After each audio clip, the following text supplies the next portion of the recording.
Hey guys! Welcome back to our channel, Plots with a Twist, where we discuss books, amongst other things. And it's that time. Yes. To wrap it up. It's that time to wrap it up. Talk about what we gonna read, all the good stuff. I know we skipped a week. We skipped some time. Closed out spooky month. But we got some good spooky reads to talk about, so I think we're about to make up for it. At least I do. Mine are decent. They're not. Nothing to rank. What's it called? Rag home about? Let's get into it. Okay. All right, so I read a whole bunch of books. You just feel like you hot tea this month. I do. I'm like, the girl is back. I was on a mission and I was like, man, I'm gonna get through these books. And I wanted to read one more. I actually wanted to read a 6th book, but I didn't. Look at you. The last one took forever, and I'll talk about that in a minute. But, okay, so first things first, the non-spooky one I read, or non-thriller-esque one I read was Carrie Soto is Back by Taylor Jenkins Reid. So Asia read that last month or whatever, or the previous month. Yeah, previous month. So we talked about it a bit, or she talked about it rather, but just to remind you, Carrie Soto is back. She's a tennis superstar in the, what was it? Mostly like the 80s. Yeah. Yep. And in 1990 something, her record gets broken for most world titles, or it's about to be broken. So she decides to go ahead and come out of retirement and attempt to stop that from happening. So the story goes into pretty much her training process and trying to accomplish this feat, while also giving you a glimpse of the type of person that she is, the training that she has with her father, that father-daughter dynamic. I liked her dad. As well as just whether she can accomplish what she seeks out to do. So, boom.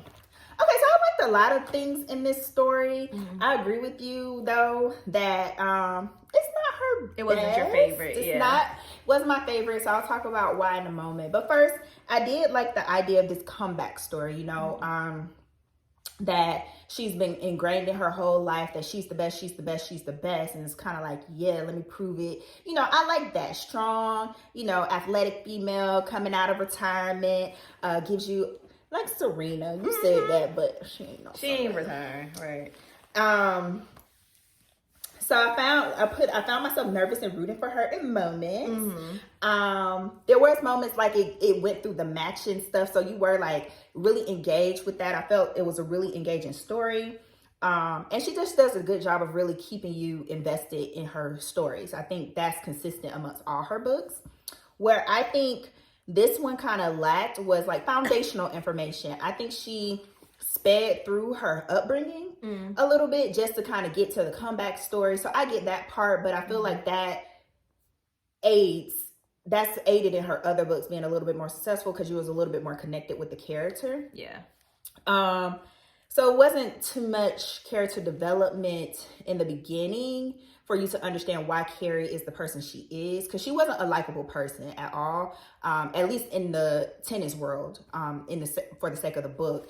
And as a reader, she was all right. She wasn't too unlikable. Yeah, I didn't feel like she was unlikable. The thing that really disconnected me from the story, though, she was static. she stayed the same for a really long time, and so you didn't get her breakthrough moment to really the end of the book. Yeah, and so it's like, girl, this too late. I already don't like her. I already whatever. She didn't really have that much like growth. She didn't really have that much growth. And how the story ended, or the epilogue, or whatever. Was it an ending or an epilogue? Anyway, how the story ended, epilogue, whatever. You don't get that moment of how did she transition from this to this, because she does get some type of growth, some type of turnaround, some type of redeemability at the end, but you really don't see it. You don't experience it as a reader. So it just, I don't know, it felt like she was leaning on her, I hate to say that about authors, but it felt like she was leaning on her, you know, status as a one who can check out the hits when it came to this one. So it just lacked a bit. Yeah, I felt the same about that. I enjoyed it enough, but it definitely wasn't my favorite Taylor Jenkins Reid story. Like she normally gives you at least a little bit more emotion. Yeah. It just lacked some of those things. Yeah, for sure. I agree. Okay, so first thing I read, and I can't remember, Kristen said I didn't mention this in the last, I think I mentioned it as a to be read, and I read it. And that is People Person by Candice Carty-Williams, your favorite girl. Anyway, so People Person is Candice's latest read, her second book. And this book basically follows Dimple Pennington and her half siblings. So there are 5 siblings who all share a dad, a deadbeat father, who kind of never was in any of their lives. And they only found out about each other. And this is all like in the first couple of things. But they only found out about each other like on a random like one day when he went to go pick them all up to go get ice cream, and it's like, oh yeah, I'm gonna pick up your brother, and it's like, who, like what happened? What? So yeah. And so yeah, so they are all siblings that have kind of like that already takes me out. But it's funny, and it's not as this is, I feel like that's a traumatic thing anyway, like having a bunch of half siblings and not really knowing who they are, but it's in a comedic way. And so yeah, it follows the siblings. They grow up and don't really have much contact with each other outside of like, the here and there, like passing each other on the street or whatever. One day, one of the Dimple gets herself into a situation with her boyfriend. She's like an aspiring influencer, and she gets herself into a situation with her boyfriend that quickly goes left, and she has to call, and she calls on her siblings to kind of help her out this situation because she doesn't know who else to call, and it's kind of like a serious thing. So it kind of follows them, their growth as siblings, like trying to work through this thing and being pulled into Dimple's situation, and also working through their relationships in the process. And yeah, there's 5 different characters, like I said, and they're all kind of fleshed out. I really like that. I feel like this is a really good book. I think you would like it more than Queenie, because it kind of made, like I said, it wasn't as like traumatic. I feel like Queenie was very like had its trigger moments, but she tried to make it funny too, which y'all know I like Queenie. So, but it's funny, and I think it's probably something that a lot of people can relate to. I feel like especially nowadays, like a lot of people grow up without having like their, all their siblings, or daddy was a Rolling Stone, and now you find out you got all these kids or all these family members someplace else, and then kind of trying to navigate not really knowing these people, but still accepting that you're family. So yeah, that was People Person, and I really enjoyed it. I think Kristen should read it. I think you would like it. Okay. Yeah, she just didn't know how to land the plane in Queenie. You'll probably say the same thing. I'm trying to think. I did. I thoroughly enjoyed the story. I really wanted to figure out what was going to happen. I'm more invested in the characters than like the plot, if that makes sense. I'm just thinking about Queenie. Oh my God. Get over it. Do you want to talk about social justice? Do you want to talk about family dynamics? Do you want to talk, like, pick a side, pick a lane? Look, that's kind of like this too, though. Oh, Lord. I know. Okay. But not too much. All right, so the rest of my books are kind of like thrillers, spooky, whatever. And they all kind of related. They all kind of got similarities. So I'm gonna try my best to remember they overlapped, and I did that to myself. So I will start with the first one. If We Were Villains by M.L. Rio. Okay, so this one is like a Shakespearean tragedy. So it centers around Oliver. Oliver, he committed a crime. The book starts with him finishing his 10-year sentence in prison. But the lead detective doesn't quite buy that Oliver committed the crime. So the lead detective is like, hey, just tell me what happened. And he's like, I'll tell you what happened after. Double jeopardy is whatever. And don't go back to your squad and tell them. And the guy's like, oh, I'm retiring. So he's like, okay, cool. I'll just tell you a story, and I have to tell it my way. So the story then goes back to Oliver 10 years prior, in his 4th year at this prestigious acting school that centers around Shakespeare and his arts. So he's in the acting program, and in the 4th year with 6 other students. So it's 7 friends, and they kind of have bonded over the years because they started together, and pretty much that's their whole class. And so basically it goes into the dynamic of their friendships in relation to their acting kind of stereotypes and how it relates to their group dynamic.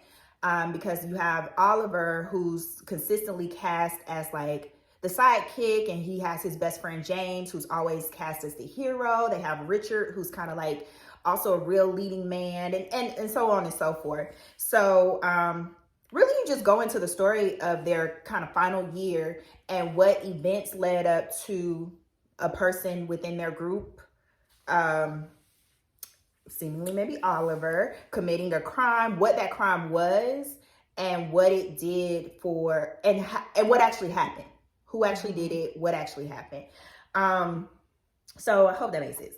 But so I like the Shakespearean vibe. I'm a fan of Shakespeare. I'm not like huge, like I read all his plays or whatnot, but the plays I have read, I do like Shakespearean. So that was very much ladled into the dialogue. Like they were so engulfed in Shakespeare, and I guess the author was too, that their dialogue. Oh, well, you probably wouldn't like this, but their dialogue, like they would talk to each other and they just drop a line, like to he, the thee, blah blah blah, and it's like I don't want to hear that. But because of that, it kind of starts off a little slow because you're going along this journey with him and he's telling the story how he wants to tell it. It does start off a little slow, and it does take you a moment to grab you. But I like the idea of it being the Shakespearean story and relating to kind of like its own little tragedy, because of course Shakespeare mostly wrote tragedies. Yeah, I just like the idea of it. The execution was okay. Overall, I think it is a solid read. There are moments that is kind of like get to the point, especially when it's going into like some of the scenes of the plays. But I get it. It's like the author's trying to pull you into that dynamic. So it did engulf you into that environment, but sometimes it was just like, let's just get to it. Let's see what happened. What's going on? So it's overall a solid read though. Okay. All right. So next on my list is going to be a book that I just saw like under like my recommended in Scribd, and it's called Mika in Real Life by Emiko Jean. And this book was about 35-year-old Mika, who basically her last relationship ended. She's roommating with her best friend, who's like low-key a hoarder. And then she has like really traditional Japanese parents who just seemingly are always disappointed in her, and she can just never satisfy. Yeah, so she's going through a lot, right? And then and then she just got fired from her last job. Damn, so, yeah, so she's going through it. Mika is really going through it. One day she gets a call from her daughter, Penny. Her daughter is now 16. Daughter that she, oh no, not 16. Yeah, I think she is like 16 or 17.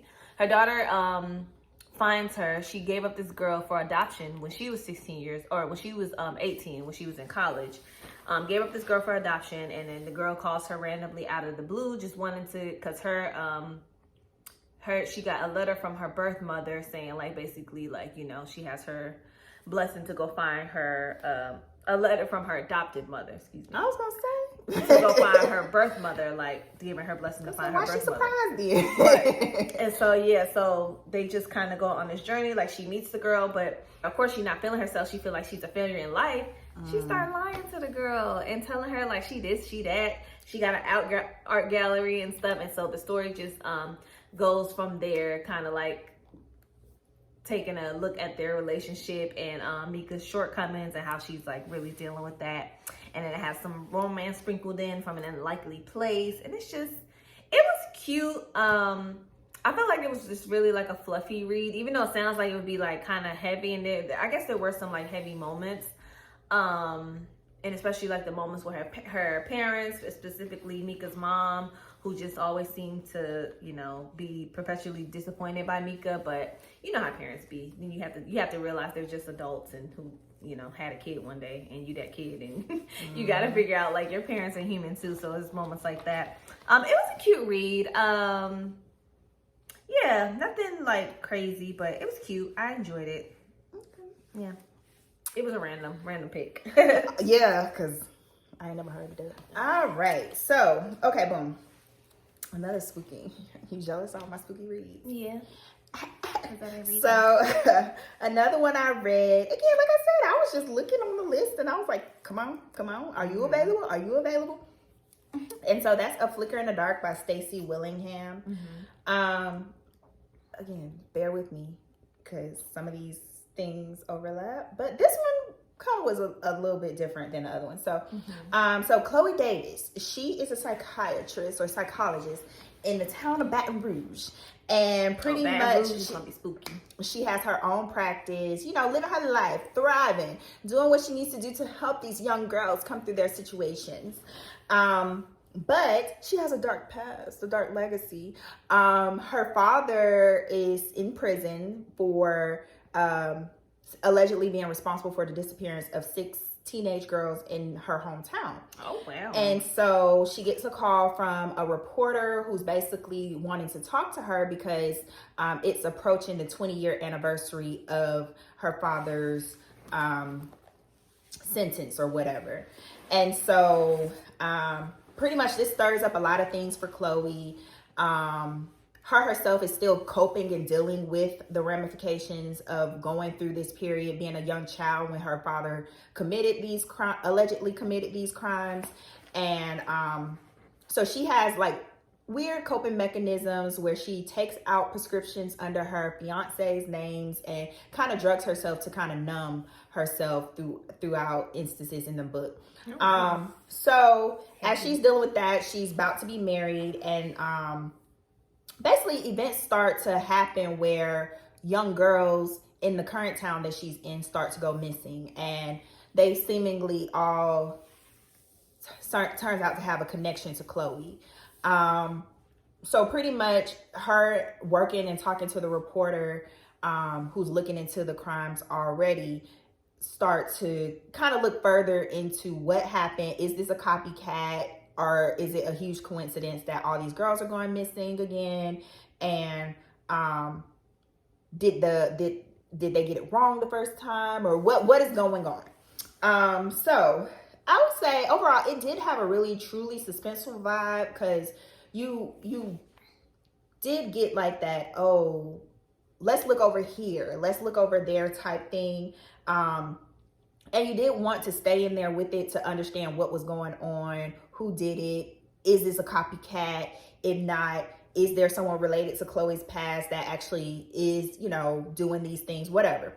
But in a way, because of that, I think she really pinned herself in a corner, because you know how you give red herrings and things like that. So it's like, look at this person. It was like too predictable, because so much attention was on one person that could have possibly be this copycat, that it became kind of obvious that maybe they weren't. And so I would say because of that, I was able to kind of figure it out, even though I feel like I'm just good at figuring it out anyway. You feel like that. I am.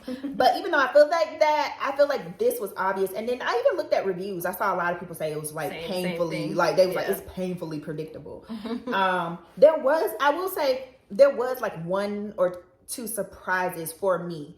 But even not really, because I kind of like sensed something. It was something that was said. So it could have been a little bit more mysterious, a little bit more evasive, if that makes sense. But other than that, it was okay. It's cute.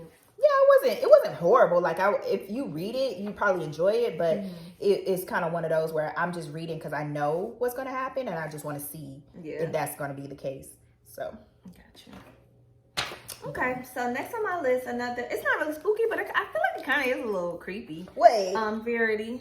Oh, I finally finished Verity, y'all, by Colleen Hoover. So we talked about, Kristen has talked about Verity before on this channel, and I feel like it was a really popular book at the time that it came out, so you guys have probably already beat me to it. But Verity follows Lowen, who is a writer, and she's just okay. She's just like, she's not that girl, but you know, her books have made a little wave or whatever. Change. And so she meets this man named Jeremy Crawford, and he basically offers her a chance to basically be like a ghostwriter kind of thing for his wife, Verity, who is in a coma and who is very popular. Everybody loves Verity's books. she writes from the villain's point of view and just is really good at that. And so she's the author that Lowen is not. Like, she's popular, she has her book tours and all this stuff, and Lowen doesn't like that type of stuff. She wants to make her little change and write her books and go. So yeah, so Lowen goes and like moves into this man's house, and so she can like work on the books or whatever. And it just gets crazy, y'all. It's just, they had 2 kids. They had 3 kids. 2 of the kids done died. And then after that, Verity had her car crash, and it just kind of, Jeremy's life has just been kind of like a whirlwind of grief and just sadness. And of course, Lone, you know, it wouldn't be a Colleen Hoover if somebody wasn't falling in love they had no business falling in love with. So, of course, you know, she starts having these feelings for Jeremy, and it kind of complicates things, and it kind of just goes into, oh, that's the kicker. Lowen starts reading Verity's manuscript. Well, she's not even supposed to be reading that. She's supposed to be reading, taking notes about what, you know, the series she's supposed to be working on. But she starts reading a manuscript that's written like a memoir, and just starts finding out all these crazy things that Verity said that she did, because it's like a autobiography type thing. And it's just like, is Verity really in a coma? Is she really, does Jeremy know about these things that she's done and she's written about? And yeah, it's just, the story just follows Lowen and Jeremy, and like coming to the realization that Verity may not be the person she says she is or whatever. Mm-hmm. Now, the book, and I enjoyed it, you know, just reading it or whatever. But how it ended, I did not. First of all, that whole letter at the end was too long. And going through everything. That's not how a letter like is written. Yeah, going through and explaining everything that we've read in the book, and kind of like backtrack, or like kind of explaining it away to like in a way that it's like, oh, you thought it was really this, but you thought Verity was crazy doing this, but it was actually this. She actually, like, that was just too much for me. I kind of like, once I got to that point in the book, I was like, okay, I'm over this.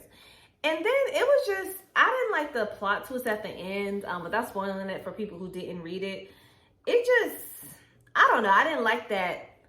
Was it, or was it not? Like, I didn't enjoy that. I feel like, decide. Yeah, like, girl, what? No, tell me. Like, I need to know. Like, I don't like that. I didn't like that. I didn't like it. I feel like I know she was trying to be like real suspenseful or whatever, and didn't do it for me. Didn't enjoy it. And not to mention, I was texting Kristen while I'm reading this book, like, this is hard to read. I'm not even a mother. Like, the stuff that they were saying she was doing to them kids and stuff, I'm just like, like that's too much, very much triggering. Oh, it was. Yeah, I'm just like, that is like, it was just too much, y'all.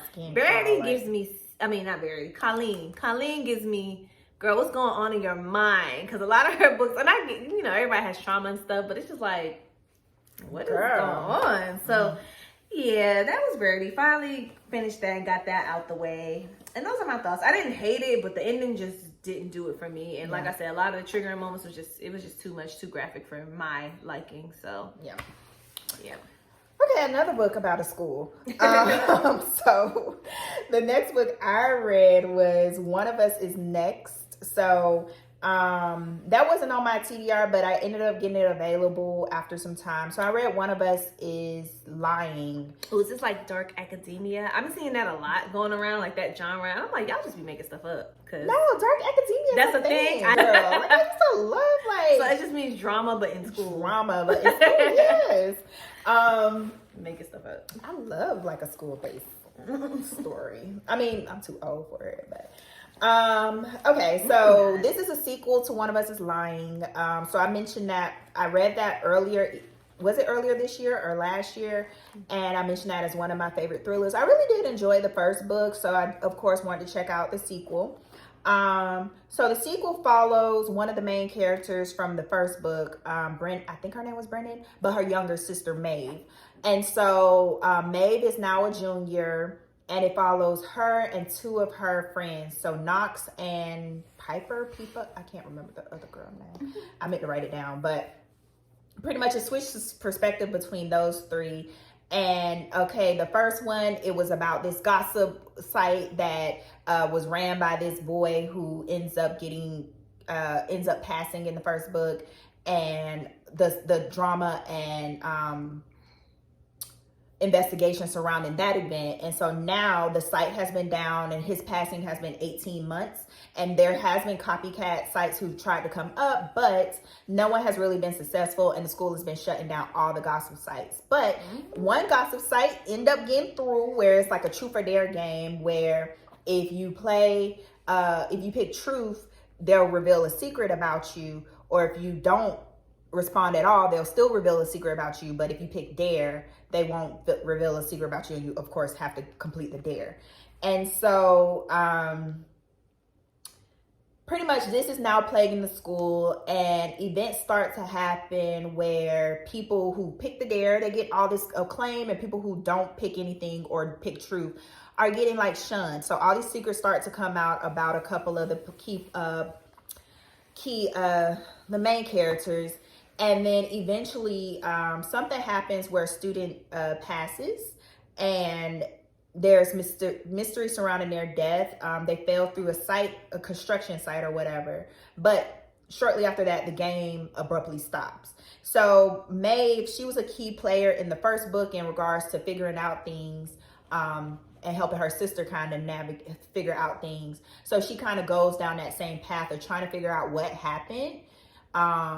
Was there more to the story of this student just having this accident, or was there actually additional things at play here? What happened? So I'd say at first I was worried. I thought it was gonna be a copycat or a duplicate of the first one, which it kind of was, because again, it was told the same way.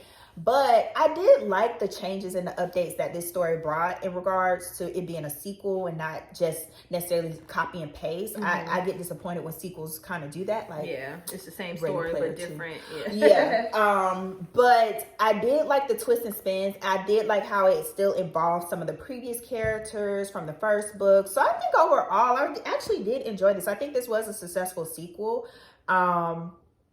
I didn't notate. I didn't take good notes on this one, but I didn't notate anything I disliked. I guess some things, like when you think about plot points, could have been like, oh, well, what about this? What about that? But overall, I think she does a good job of kind of spinning things together and making them come together where they make sense, and it's plausible and it's enjoyable. So I enjoyed it.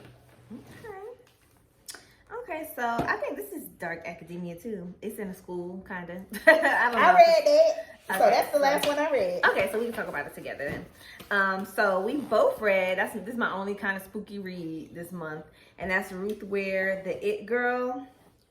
Child. So April meets Hannah at Oxford University, right? They are roommates. Right, they're roommates. So Hannah's the middle class, and April is comes from like a rich little family or whatever, and it's in school, has all the designer stuff. But you know, her and Hannah are roommates, and they end up becoming really good friends. They meet a couple of other students. What's his name? Hugh, Will. It was Emily and Ryan. Yeah. So they all meet, and they all like form like this like clique. They're like, you know, the group of friends. April has like a reputation of kind of being like, she plays a lot of pranks. It's kind of like people like her, but she's also kind of like people don't like her. Yeah, she's kind of like a mean girl. She's an it girl. Yeah, she's an it girl. Long story short, April ended up dead, child. She what's her name? Hugh and Hannah finds April dead in their room after they see like this guy named Neville. He's one of the professors there who's like kind of creepy. Porter. Leaving Neville Porter. No, he's the porter. Oh, what is a porter? I don't know. It's UK. It was an education for me. Girl, not if you don't know remember what it meant. It's like a steward, like a person who like a janitor. Around. Yeah, but no, I think so. Like not a chaperone. Like a custodian. Yeah, like a person that just checks on the people. Okay, so Neville, he creepy, he's weird. He kind of be low key harassing Hannah. And yeah, they see him leaving April's room. So of course, long story short, he ends up going to jail for the murder, living out his sentence in jail, but all the while claiming he was innocent, that he didn't do it. So fast forward, April and Will are married. They're expecting a child. They get the news that basically like a reporter is looking into Neville's claims. Neville dies, and they're looking into his claims that saying like basically he's innocent, and there's kind of like, I don't know if it's new evidence or something comes about where they're like, people are this reporter in particular is kind of believing that there's more to be investigated because Neville claimed he didn't kill that girl, but he died in jail. Hannah can't take that because her testimony is what sent him, to jail. And if he didn't do it, who did?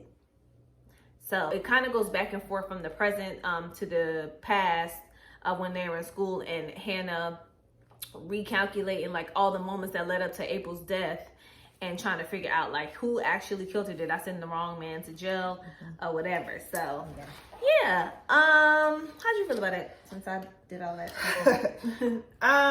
Let us know if you want a book review. Yeah. Overall, the journey to the end was laborsome. It was very laborsome. Very annoying. Did you figure it out before it happened? I started to figure it out like a little bit. And I was like, I bet he didn't even do it. When it was getting to that, I was like, started to figure out what was going on. But I like the twist. I like how it ended. Mm-hmm. The labor that you had to go through to get to that point, it was longer than it needed to be. Mm-hmm. Hannah was more annoying than she needed to be. Hannah was so annoying. I don't know if it was the voice of the narrator or what.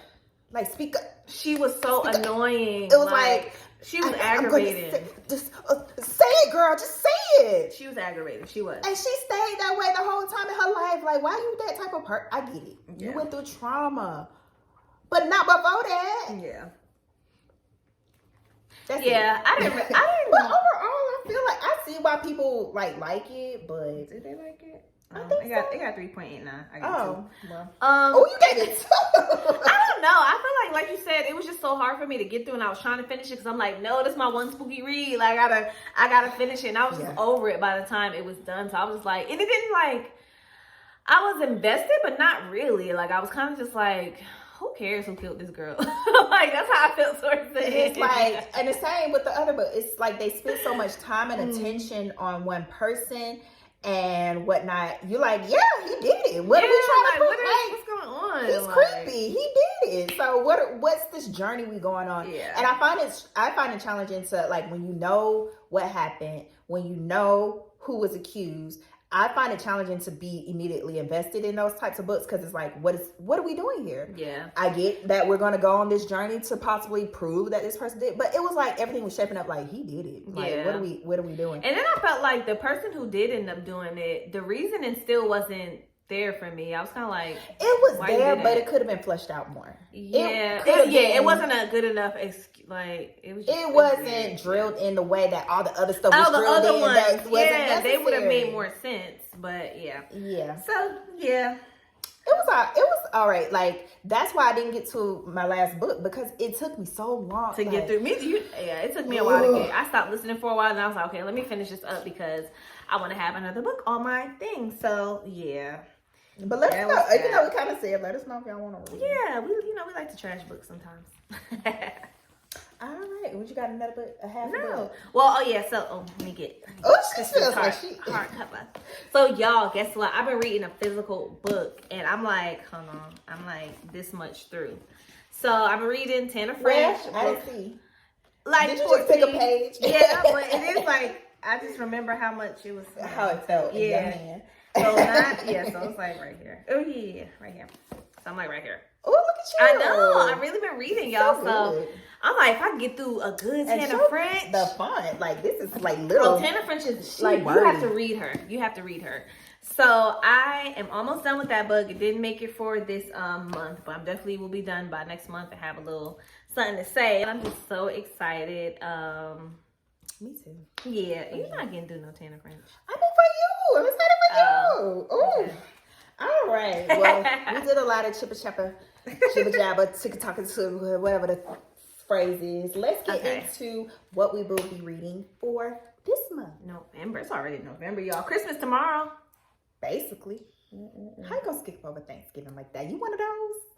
I like Thanksgiving more than Christmas. I'm one of these. I still got Halloween decorations. I need to put I'm ready for the food and stuff, but I'm going to my dad's side of the family, and they don't be cooking like my mom's side of the family. So I might be going to my hood. I'm a cook. You gonna cook and then go some? But okay, so we did things a little different this month. So we decided to pick some books for each other. Y'all. I don't know what Asia picked for me. She doesn't know what I picked for her. Kristen gonna pick me some BS. Watch. I am. So my criteria is, I'm gonna just say the books. We're just gonna say them back to back and then get to our own personal choices. So my criteria for the books are, I picked a book that Asia been saying for some time she want to read. Like what? I picked a book I've been telling her for some time she need to read. And I picked a book. Okay, so I tried to pick a book that I feel like she would enjoy that I haven't read myself. But one of the ones in mind, she claims she don't want to read an ebook. So I might do two of the books. But I'm just, tell it to me, and then I'll look to see if they have a physical book. I can't read on my phone. I don't have So first things first, the book that Asia been saying she want to read, I checked, it's available on Scrib. Go ahead and save it now. All the Light We Cannot See by Anthony Doerr. I have that as a physical book. And it's on Scribe, whatever. Girl. Save it now. Okay, next. The book that I've been asking Asia to read. It should be available at your local library. We'll double check. Harry Potter and the Chamber of Secrets. I should have known you was going to pick a Harry Potter. By J.K. Rowling. Oh my God. We already know. But she started this journey, and I want her to continue this journey. We already know about J.K. I only read the first one? I feel like I read two. Okay, and the last book that I would like her to read. Let me look up the author. It's on Scribd as an ebook, but if she has a challenge with that, I do have an alternative. She's open to physical books. So on the ebook, I would like her. This is a book I think she would enjoy. I haven't read this myself. I've seen it everywhere, and that's Open Water by Caleb Azumah Nelson. I've never heard of it. I don't think so. Well, it's a romance. And it's short. We'll see. It's black love. Okay, I do like that. And it said poetic writing, art masterpiece. That's why you think I'm gonna read it? I'm gonna like it, I mean. And then other than that, if she cannot do the ebook, Six of Crows. I do have that book. I need to read that. Okay, so pick your three for me. Okay, so what you said, a book that... You can do whatever. That's the criteria I had. If you have a different one. So, boom. I want Kristen to read a book that she hasn't read that I think she would enjoy, but I read it already, too. The Book Woman of Troublesome Creek. Okay, let me write this down. I forget who the author is. Michele something. Richardson? Yeah, something like that. I just made that up. The Book Woman of Troublesome Creek. Okay. So, maybe you'll like it. Maybe you won't. Maybe you'll have thoughts. Okay, another book that I just want Kristen to read because I don't think you've ever read this book. And I feel like you need to read it because at this point in your life, as a strong black woman, you need to read this book. Okay. You're going to be so mad. What? The Coldest Winter Ever. You read that? My sister so It's not on audio. It's not? I got it though. It is. You have that? Oh yeah, girl. Get to reading. But I feel like it's thick and short, but I feel like it's an easy read. And this is a short, fat one. Yeah. But this is my best friend's copy. I'm gonna see if they got a different one. Girl, read it. What? Okay. Yep. Okay, and the next book that I want you to read, because I feel like I know you're gonna enjoy this because you already like her, and it's actually an author that you picked for me, and I didn't even know you was gonna do that. But it's King of Scars, so we can read it together. Because I started that book, but I haven't finished it, and I really enjoyed what I read so far by Leigh Bardugo. And then after that, we gotta read Something with the Wolves because that's the second one to it. So. Oh my god. Okay. So you gave me all the like thick books. No, I didn't. Okay. So The Book Woman is not. It's not bad. It's all, and they have it on audiobook. So they have audiobook. We gonna see. All right. So to my own personal choice, I will go ahead and join you on People Person. Okay. By Candice Carty-Williams. I did add that to my list. So we'll see if I, enjoy it or not. Like she said, I did not enjoy Queenie. So yeah, we'll see. What you got? I'm gonna just finish Broken Harbor, and then I think, okay, I'll say Babel by R.F. Kuang. You got it available? No, I put it on thing, but I think I might buy it. Okay. I'm gonna write that down. Maybe I might buy it. I don't know. Because it's still new and I think it's like $20. And I'm like, but if you gonna do all the like we cannot see, that's 2 thick books, girl. Yeah. Babel. Okay, I've been seeing that everywhere, so I put it. And I heard it's like it. really, really, really good. That's what people say. But this is hard. It's dark academia. Yeah, it is. Okay, so the last book for the month. If I, it's crunch time to get to our Goodreads goal. So if I have time, I got this little book. But that don't count. You're gonna read that in a day. Right. This Inheritance by Elizabeth Acevedo. That's gonna count towards my total. But Winners by Frederick Bachman. I have that available, had it available for some time. It just was trying to get through my other books, but time to press play on that. So that's 5 books for me. Ooh, I got my work cut out ahead of me this month. So that's what I'll be reading. Any other books? Exciting. No, that's it. I'm trying to read Babylon and finish my Broken Harbor. Broken Harbor. So yeah. All right. So let us know any thoughts on the books we've mentioned here today, or if you want any book reviews or whatever you want, just let us know. Use that comment section. Like this video, subscribe, ring the bell, and we'll be back next time.